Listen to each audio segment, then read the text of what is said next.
Here lie the greatest luminaries in French history.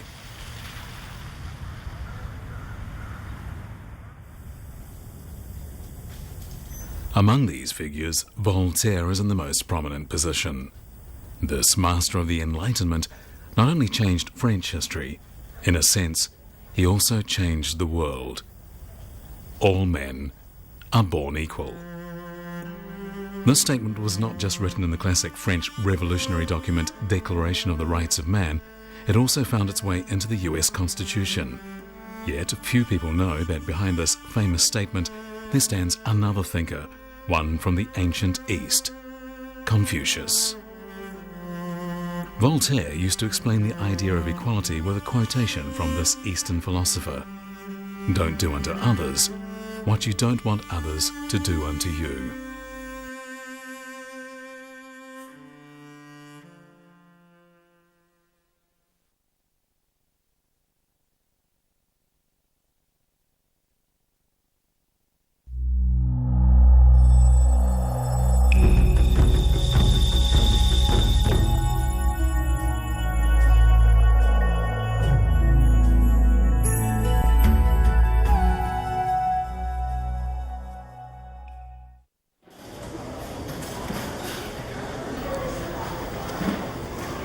In the largest department store in Paris, Chinese brochures have become popular, and fluency in Chinese has become an advantage in employment. A French news agency has explained the phenomenon of this Chinese craze like this. Since the implementation of the reform and open door policy in 1978, China has transformed from a backward agricultural nation into being a striking economic power. Over the past 20 years, its economy has witnessed a yearly growth of 9%. At the same time, the skyscrapers springing up in the coastal cities display the amazing vitality of the nation.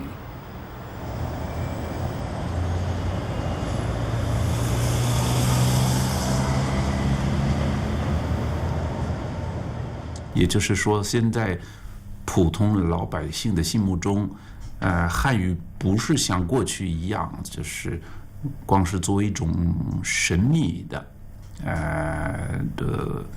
语言，而是作为一种就是21世纪就是有一定的价值的王牌。在将来呢，中国与美国的关系呢会越来越密切，越来越重要。不管你从事什么行业、什么专业，你都需要跟国外的人沟通，而那些国外的人有相当一部分是讲汉语的。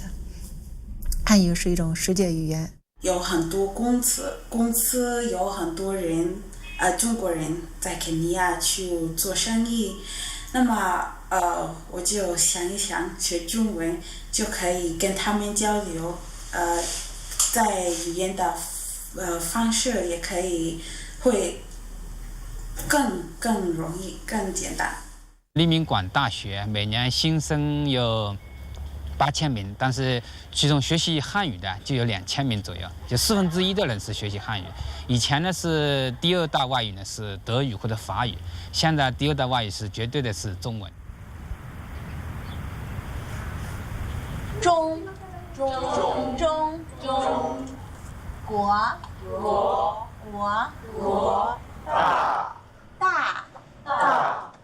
大学。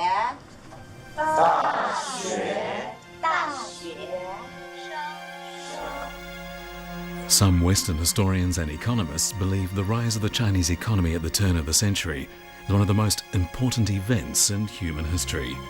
This is why the Chinese language is spreading at an unprecedented speed throughout the world.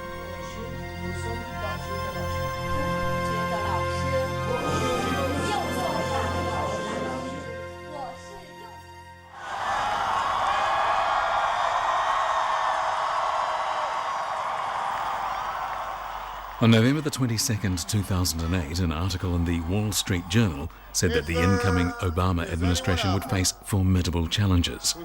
In the new system, the United States would still be the largest economy, but no longer the sole determinant of global economic health. The new winners would be cash and China.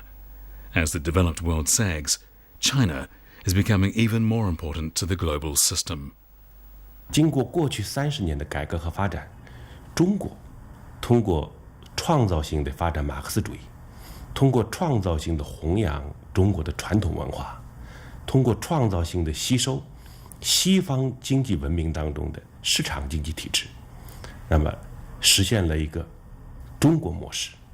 这种模式得到了大家共同的赞许啊。所以现在在全球金融海啸来临的时候，那么中国大家都寄希望于中国能够承担起国际大国的责任来。本次亚太经合组织工商领导人峰会在 At the 2008 APEC summit, China's President Hu Jintao said, China will continue to help the international financial market stabilize, together with the international community. At the same time, we soberly realize that China is still the world's largest developing country, and the contradictions and problems we encounter in our development are rare in the world, both in terms of scale and complexity. Obviously, this is an attitude both positive and prudent. In today's globalized world, China will make a great contribution as a major nation with a quarter of the world's population by concentrating on its own stability and development.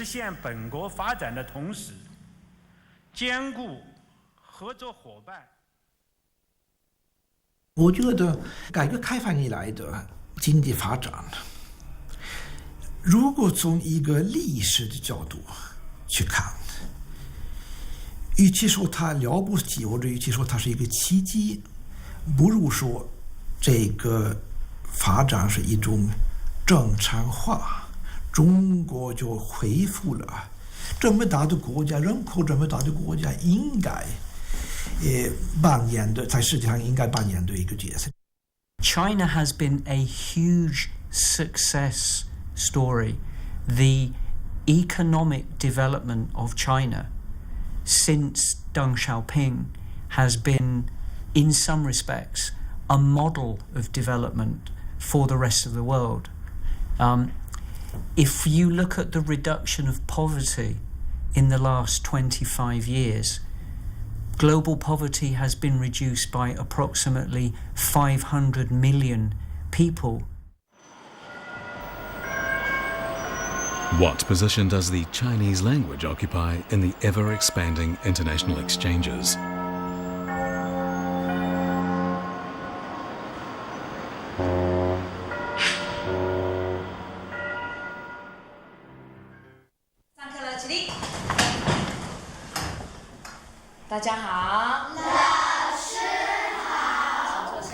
Chinese language teaching is rapidly expanding in many countries and regions.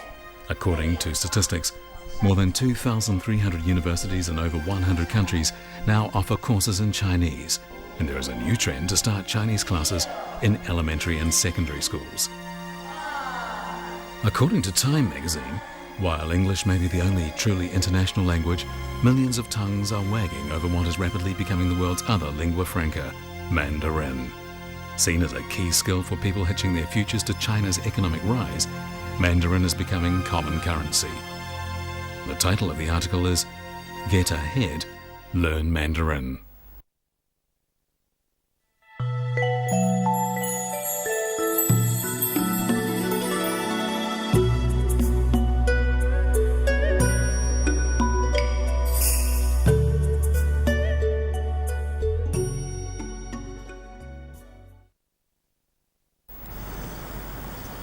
When Lester R. Brown of World Watch Institute was interviewed by the Chinese media in March 2008, he said that over the past decade, China had basically maintained its balance of grain import and export, and that China can be totally self-sufficient in grain.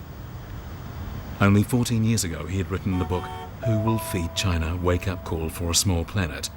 In it, he'd raised for the first time the issue of a China grain threat exerting a worldwide impact.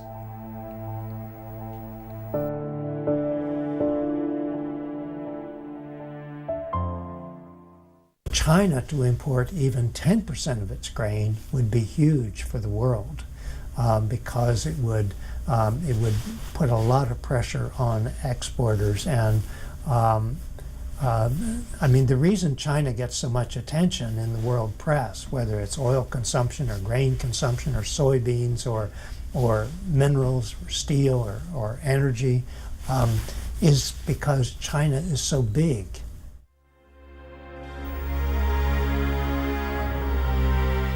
Who will feed China? That remark is still ringing in our ears after 14 years. But the 1.3 billion Chinese people not only feed themselves, the grain supply in the world has not been burdened by the huge consumption of China. In this sense, we should appreciate Mr. Brown for his warning about the sustainable development of China's economy.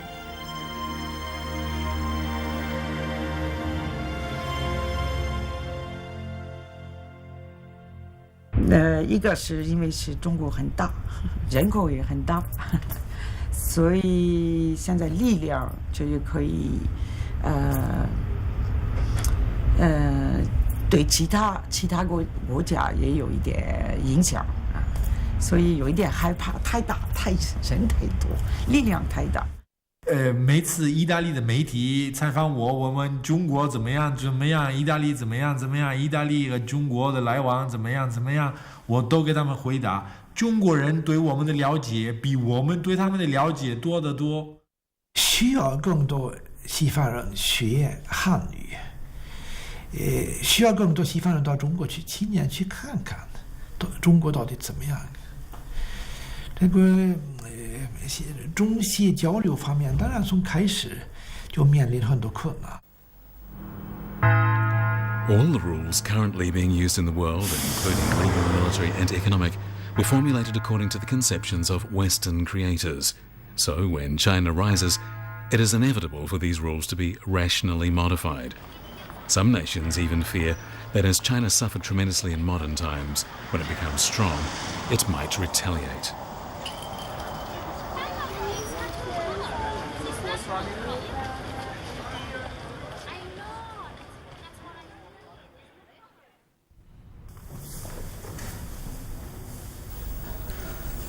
On January the 4th, 2007, a US Christian Science Monitor article began, "What do New York, Hawaii, Kansas, California, Mexico, France, Serbia, South Korea, Egypt, Australia, Russia and Rwanda have in common? Almost nothing, except that they now play host to the language and culture centres being mass-produced by the Chinese government with trademark Chinese speed and efficiency. 130 Confucius Institutes, CI, have been established in 50 countries over the past few years. The United States already has a dozen, with several more in the works."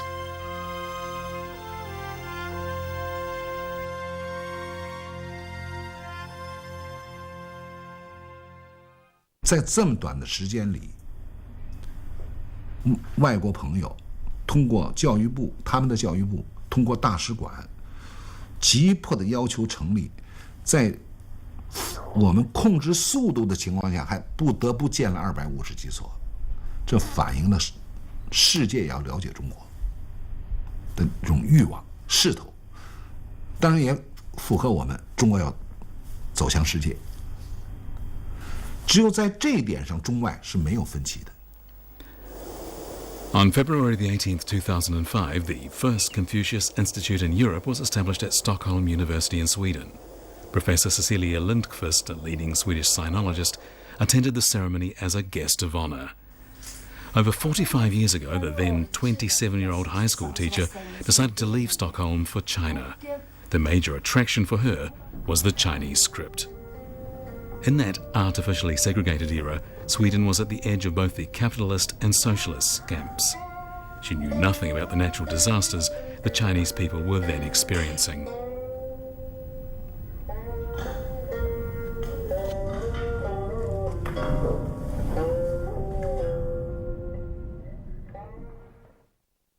Vi fick inte äta i samma lokaler som de kinesiska gjorde, utan vi åt i en särskild liten lokal. Och de kinesiska myndigheterna gav oss allt det bästa de kunde, utan så som man kunde få tag i på den tiden.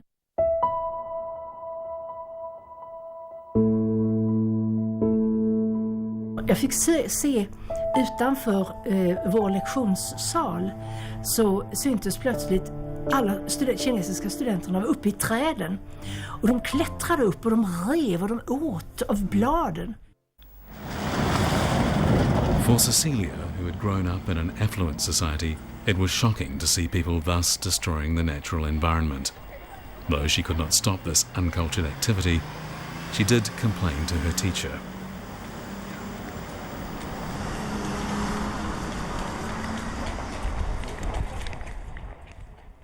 Och de bröt grenar och jag blev väldigt upprörd så jag sa till min lärare, men kan ingen stoppa dem?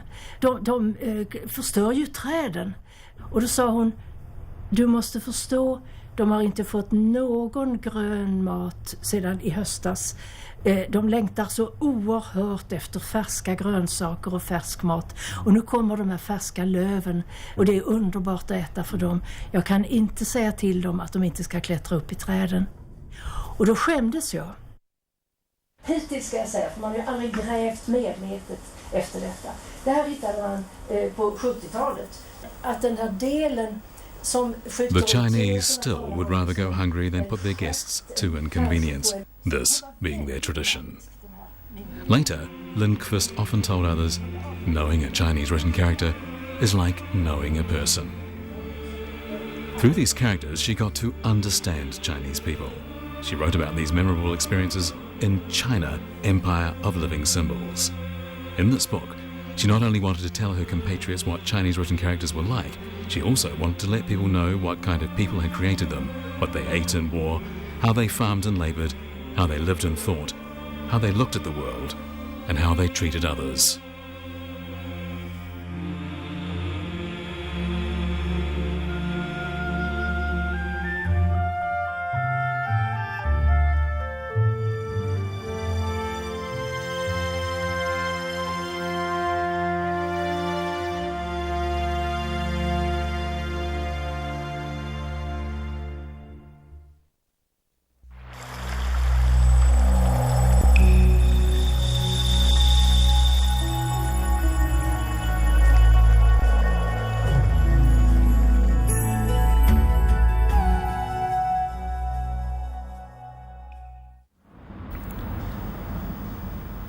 In November 2004, at Maryland University, USA, and at the Korea-China Cultural Cooperation Research Institute, Confucius Institutes as non-profit Chinese teaching organizations were set up almost simultaneously.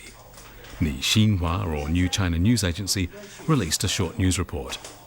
The main purpose of establishing Confucius Institutes is to promote Chinese teaching and provide good teaching materials for foreign Chinese learners.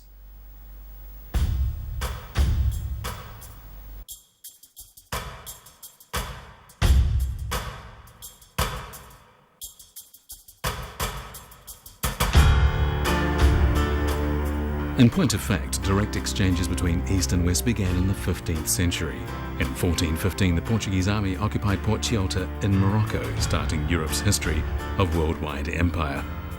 Before that, from 1371 to 1433, the Ming dynasty of China had sent Zheng He with a huge fleet to the Western Oceans 7 times. His voyages were the first ever great sea navigations in human history. Zheng He's fleet far excelled all others in technical equipment and knowledge. But why in the end was civilization in the West disseminated to the East instead? 主要还是认为这个朝贡贸易是难以为继的。当然，也有一种看法，是因为中国人的观念，是一种就是所谓的中央帝国的观念。他只要捍卫住自己的这个中央的这个农业帝国，属于大陆国家的这样一个基本的地位，而对于海洋，他本质上是不感兴趣的。租地是目的也是这个要让那些小国家来朝拜他，来满足他的中央帝国的威权的这样一种信念。而最终，当他完成了这样一种自我的这样一种地位的设定以后呢，这个远洋就变得没有必要。On the contrary, the Europeans' nature was to explore and discover. On August the 3rd, 1492, Christopher Columbus began his long voyage with a dream of Christianizing and finding spices, carrying with him a letter from the Queen of Spain to the Chinese Emperor.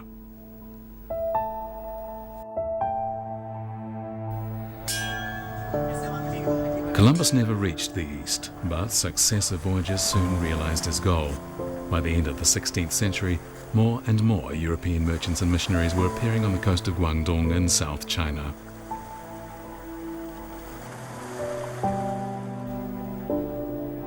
A notebook in the Lisbon National Library clearly recorded the Portuguese enthusiasm for learning Chinese. Do you learn Chinese? I learn, but without progress.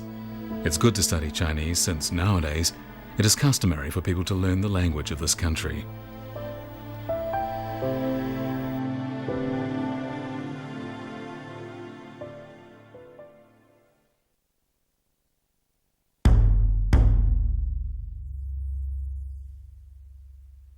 During Spring Festival in the year 1601, the Italian missionary Matteo Ricci finally entered the Forbidden City. For this day, he had waited in China for 19 years. For this trip to the capital, the Jesuit had made ample preparations in Macau. 第一个是准备了一些机器，比如说指明钟啊，因为就可以看到这个是可以算计时间的一个机器，而且是自动的，所以这个肯定会引起皇帝的注意。另外一方面就是他准备了一些在科学方面的一些内容，就是他能不能利用哪些知识来吸引皇帝的兴趣。 Scientific knowledge failed to impress the emperor, but the chiming clock soon became Emperor Wan Li's favorite object. The imposing and solemn Forbidden City Palace resounded with its mechanical ticking.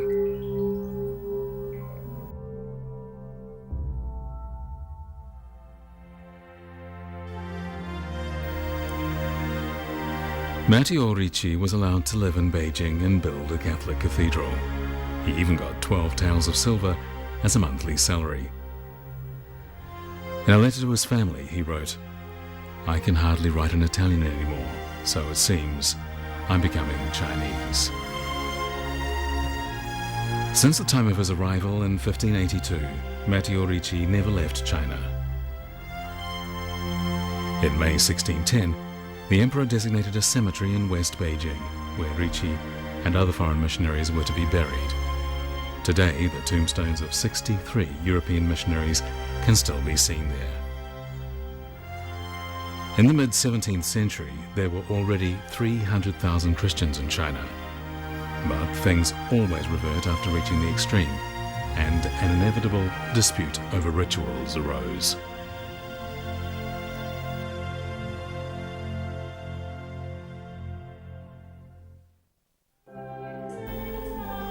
On January the 18th, 1721, Emperor Kangxi of the Qing dynasty terrorized the Christians in Beijing with a decree. No more Westerners shall do missionary work in China. It is prohibited. Why did the emperor, who had respected Christianity, suddenly change his mind? What made the philosopher king, in the eyes of Westerners, do such a seemingly irrational thing? It all started with the death of Matteo Ricci. "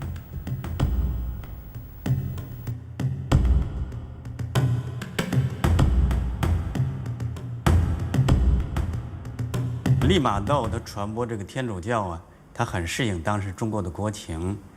他认为呢，对造物主的称呼啊，可以用天主、上帝、天这些概念，而且呢，把原来中国的宗孔啊、祭祖啊，理解为是传统的礼仪，不是宗教的活动。可是呢，利玛窦去世以后，他的继任者就反对这种做法，认为汉字的上帝啊、天主啊，不是基督教的 God 那样一个概念。同时呢，更是反对祭孔、祭祖，认为这是偶像崇拜。这样一来，在当时的耶稣会内部就造成了很大的问题和困扰。And anything which which could be interpreted as superstition, yeah, could not be